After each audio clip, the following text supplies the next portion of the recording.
Uttarakhand जन्मदेश news channel में आपका एक बार फिर से स्वागत है।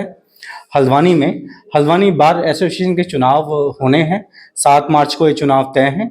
1000 से अधिक अधिवक्ता हैं जो अपनी कार्यकारिणी का हल्द्वानी बार एसोसिएशन का पदाधिकारी गणों का चुनाव करेंगे। हमारे बीच में ललित मेर जी जो सचिव पद के लिए दावेदार हैं, हमारे बीच मौजूद हैं। हम जानेंगे चुनाव को लेकर उनकी क्या रणनीति है, उनकी क्या सोच है, उनका क्या विचार है और बार एसोसिएशन के चुनाव के लिए वो अपनी ओर से क्या करने की इच्छा रखते हैं। जी मैंने हल्द्वानी बार एसोसिएशन से आज अपना नामांकन सचिव पद पे करवाया है और मैं अधिवक्ताओं के हितों के लिए प्रयासरत रहूँगा। सबसे पहले हल्द्वानी बार एसोसिएशन में सबसे बड़ी समस्या यह है कि एक तो सबसे बड़ी समस्या पार्किंग की है। कई लोग आते हैं, बाहर से भी आते हैं, कई क्लाइंट्स आते हैं जो अपनी गाड़ियां पार्क कर देते हैं। उसके बाद उनको ढूंढना पड़ता है। कई जगह स्कूटी बाइक्स इधर उधर लगी होती हैं जिसके लिए हमें काफ़ी परेशानी का सामना करना पड़ता है। घंटों वेट करना पड़ता है गाड़ियां हटाने के लिए, जिसके लिए मैं जब कार्यकारिणी में आऊँगा तो एक व्यवस्था रखूँगा कि एक व्यक्ति उसके लिए तैनात रहेगा जो गाड़ियों को पार्क करवाएगा सही तरीके से।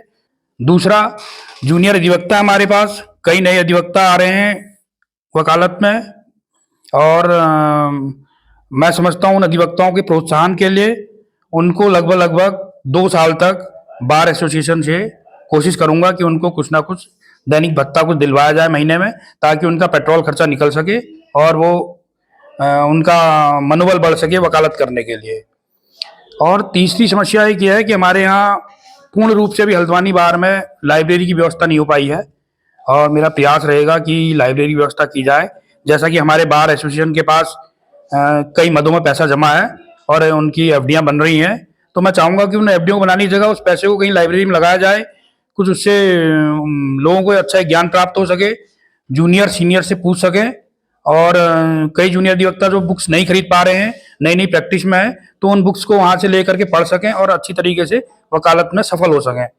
और सबसे बड़ी समस्या यह है कि बार एसोसिएशन के चुनाव 2 वर्ष में हो रहे हैं, तो मैं प्रयास करूंगा कि 2 वर्ष के भीतर अधिक से अधिक मीटिंगें हों और लोगों की समस्याएं सामने आए। उन समस्याओं को, अधिवक्ताओं की समस्याओं को सामने रखा जाए और उन समस्याओं का निदान बराबर किया जाए। हर तीसरे महीने कोशिश करूंगा कि एक मीटिंग करवाई जाए बार भवन में, और जो अधिवक्ता अपनी समस्या बताएगा, जो उसकी समस्या लगेगी, ये समस्या पूर्ण होने वाली है, उस समस्या को पूर्ण किया जाएगा। के साथ ही एक सवाल इनसे ये भी है कि अधिवक्ता बहुत सारे हैं। इस समय एक बूम जैसा आया है उत्तराखंड में। जो कानूनी क्षेत्र में लोग हैं, काम करने के इच्छुक हैं और बड़ी तादाद में एलएलबी कर रहे हैं। और मैं जानूंगा इन ललित मेर जी से, जो नए अधिवक्ता इस क्षेत्र में आते हैं तो उनके लिए वो क्या क्या कदम उठाएंगे, भत्ते के अलावा जो भत्ता दिलाने की मांग वो कर रहे हैं, इसके अलावा क्या क्या कदम उठाएंगे नए अधिवक्ताओं की बेहतरी के लिए।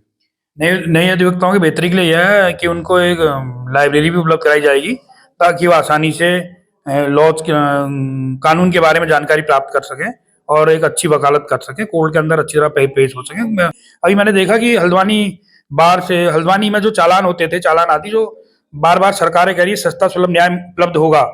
जो जूनियर अधिवक्ताओं को एक सस्ता सुलभ न्याय, मतलब कि उनको जूनियर अधिवक्ता कोई भी आता है तो उसकी प्राइमरी स्टेज जो मुकदमे की शुरू होती है चालान से शुरू होती है। कोई भी जूनियर अधिवक्ता आता है पहले चालानों पे ही डिपेंड होता है, और वो सारे चालान इस समय नैनीताल में हो रहे हैं, जो एक बहुत बड़े गंभीर मसला है।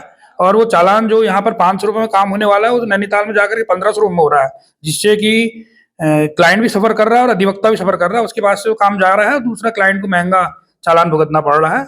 इसमें भी एक प्रयास किया जाएगा कि उन चालानों को कम से कम हल्द्वानी न्यायालय में ही, हल्द्वानी जुरिडिक्शन के चालान हल्द्वानी न्यायालय में किए जाएंगे। इसके लिए प्रयास बहुत तेजी से किया जाएगा। आपने देखा, सुना और जाना सचिव पद के उम्मीदवार, हल्द्वानी बार एसोसिएशन के सचिव पद के उम्मीदवार ललित मेर जी के माध्यम से कि किस तरह से उनका एजेंडा है, किस तरह से जो निर्वाचित होने के बाद वो कदम उठाएंगे अधिवक्ताओं के कल्याण के लिए, न्याय व्यवस्था की बेहतरी के लिए, मजबूती के लिए, आम जनता को सस्ता और सुलभ न्याय दिलाने के लिए।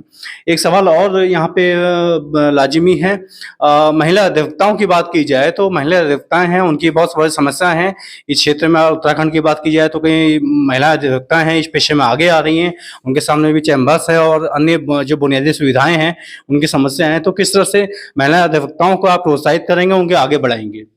देखिए, महिला अधिवक्ताएं इस समय हमारे पास आ रही हैं और कई अधिवक्ताएं आ चुकी हैं महिला अधिवक्ता प्रोफेशन में। महिला अधिवक्ताओं के लिए भी हमारा प्रयास रहेगा कि उनकी जो भी समस्याएं होंगी पूर्ण की जाएंगी। और चैम्बर व्यवस्था तो सभी के लिए करनी है, वो तो होगी ही। और हमारा प्रयास रहेगा कि जल्द से जल्द हल्द्वानी में चैम्बर्स बनाए जाएं। जिस हिसाब से 20 चैम्बर्स है, उस हिसाब से काफ़ी कमी है चैम्बर्स की हमारे बीच। हम चाहेंगे कि इस समय हल्द्वानी में लगभग मुझे लगता है कि 1000 अधिवक्ता रजिस्टर्ड हैं और लगभग 600-700 अधिवक्ता इसमें प्रैक्टिस कर रहे हैं। सभी को चैम्बर्स की आवश्यकता है। महिला अधिवक्ता भी काफ़ी हैं, उन लोगों के लिए भी चैम्बर्स की व्यवस्था की जाएगी ताकि आसानी से वो लोग भी अपना काम कर सकें। तो इस तरह से आपने जाना, देखा, समझा कि किस तरह से हल्द्वानी बार एसोसिएशन के चुनाव में जो संभावित जो उम्मीदवार हैं, पदाधिकारी हैं, जो चुनाव लड़ रहे हैं सचिव पद के लिए, उनका ये एजेंडा है, उनकी कार्य योजना है अधिवक्ताओं और न्यायपालिका के हित में काम करने के लिए। हम आगे भी आपको दिखाते रहेंगे बार एसोसिएशन की से जुड़ी चुनाव की खबरें और इनसे जुड़े अपडेट। आप देखते रहिए उत्तराखंड जनादेश। मैं गौरव पांडे, कैमरा पर्सन पूजन अयाल के साथ।